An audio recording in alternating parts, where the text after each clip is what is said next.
Welcome to டெக்பெரி mobile. நடந்தது என்ன? அனைவருக்கும் கோபிநாத்தின் அன்பு வணக்கங்கள்.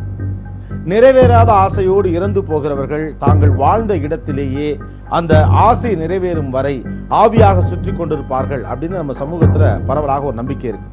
அப்படி ஆவியாக சுற்றி கொண்டிருப்பவர்களுக்கு மோட்சம் கொடுக்கிறேன் அப்படின்னு சொல்றாரு தமிழ்நாட்டில் இருக்கக்கூடிய ஒரு சாமியார்.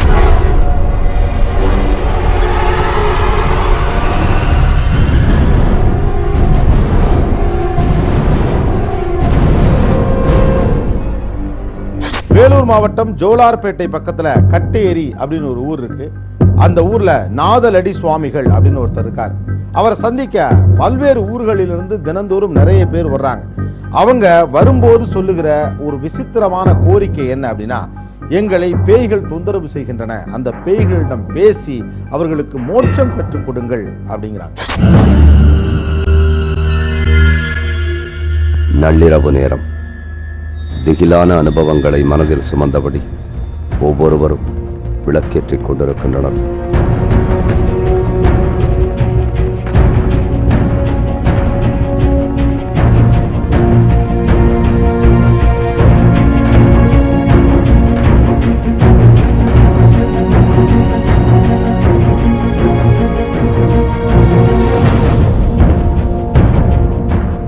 நிசப்தமான அமைதி. நூற்றுக்கணக்கில் ஒளி வீசும் இந்த தீபச் சுடர்களே கூட ஏதோ ஓர் அமானுஷ்யத்தை தான் உணர்த்துகின்றன.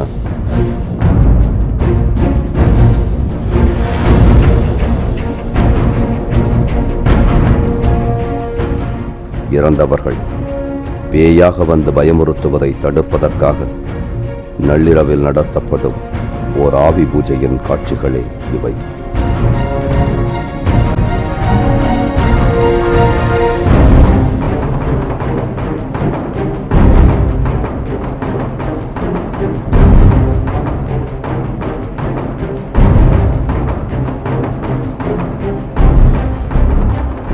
மனித உடலில் சூக்ஷ்ம ரூபமாக செயல்படும் சக்கரங்கள் 7.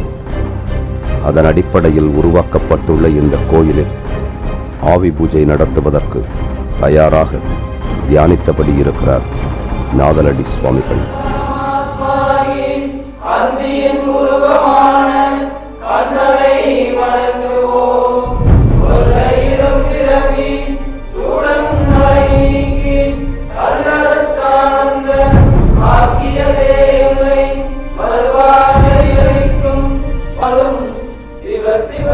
ஒரு வினோதமான நள்ளிரவு பூஜையின் மூலம் பேய்களுக்கு மோட்சம் தருவதாகச் சொல்லும் இவரை தேடி பலர் இங்கு வருகின்றனர்.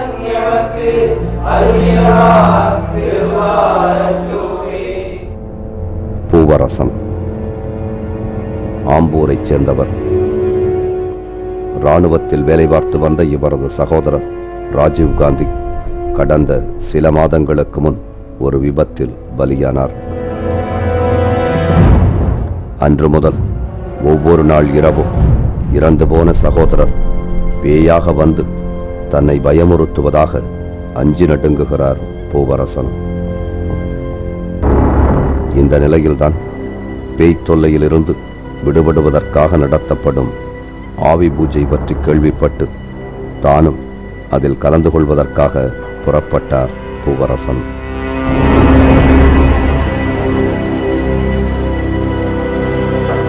தம்பி வந்து இதோட வந்து 4 மாதம் ஆகுது. மிலிட்ரியில் ஆர்மியில் இருந்தார். அவர் ஆர்மியில் இருக்கும்போது ஒரு சின்ன ஒரு ஆக்சிடென்ட்னால இறந்துட்டார்.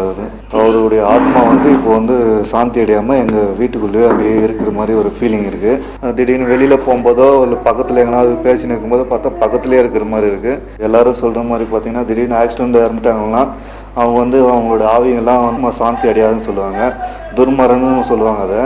ஸோ அந்த மாதிரி இருக்கும்போது நான் வந்து இந்த கோயிலை தேடி போகிறேன். நான் அந்த ஒரு கோயில் போகணும்னா அங்கே ஒரு பரிகாரம் பண்ணோம்னா நல்லபடியாக அவருடைய ஆத்மா சாந்தி அடையணும்னு நம்பிக்கை இருக்குது எங்களுக்கு.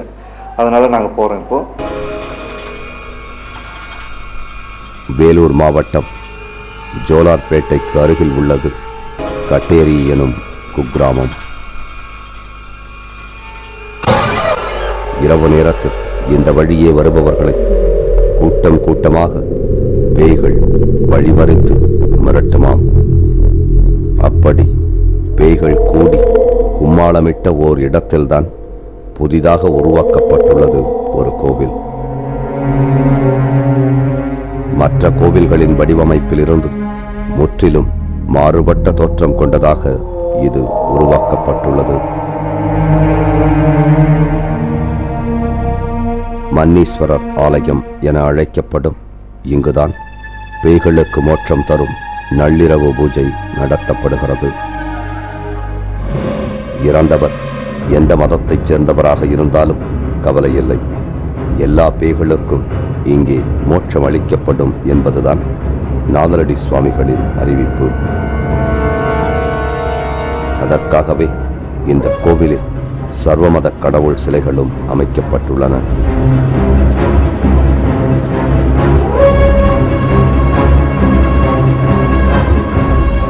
ஜோதிடத்தில் கூறப்படும் 12 ராசிகளும் 27 நட்சத்திரங்களும் கூட கோவிலின் உள்பிரகாரங்களில் குறிப்பிடப்பட்டுள்ளன.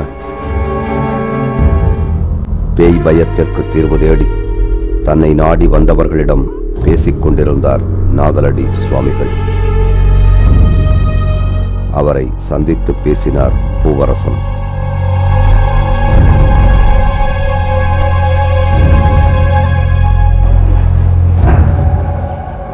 எனக்கு வந்து பூஜை பண்ண சார், பூஜை பண்ணுறதுக்காக வந்திருக்கேன். அந்த ஆவியில் இப்போ இதெல்லாம் பண்ணுறீங்க இல்லையா? ஆமாம் ஆமாம்.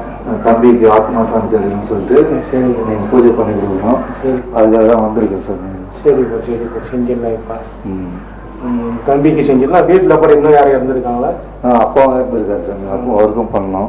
இறையன் திருவயிற்றில் சேர்த்து அவங்கள ஒரு நிலை கொண்டு தான் இந்த ஒரு நிலை உருவாக்கி வச்சுருக்கிறேன். அது மாதிரி நான் உங்கள் தம்பியும் உங்கள் அப்பாவும் அந்த ஆவி கூப்பிட்டு நான் சாந்தி பண்ணி விட்றோம்ப்பா. சரி சரி ராஜா.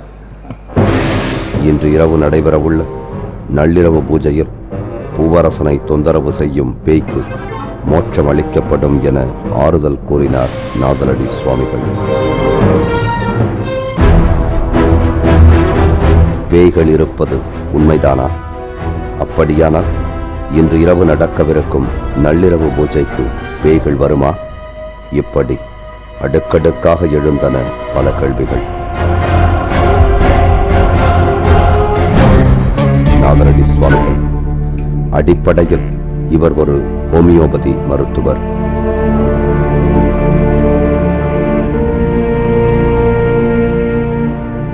மனைவி, பிள்ளைகள் என எல்லோரையும் போல் குடும்ப வாழ்க்கையில் இருந்தாலும் சிறுவயது முதலே தியானத்தின் மீதான ஈடுபாட்டால் இவருக்கு சில விசேஷமான சக்திகள் கிடைத்ததாம்.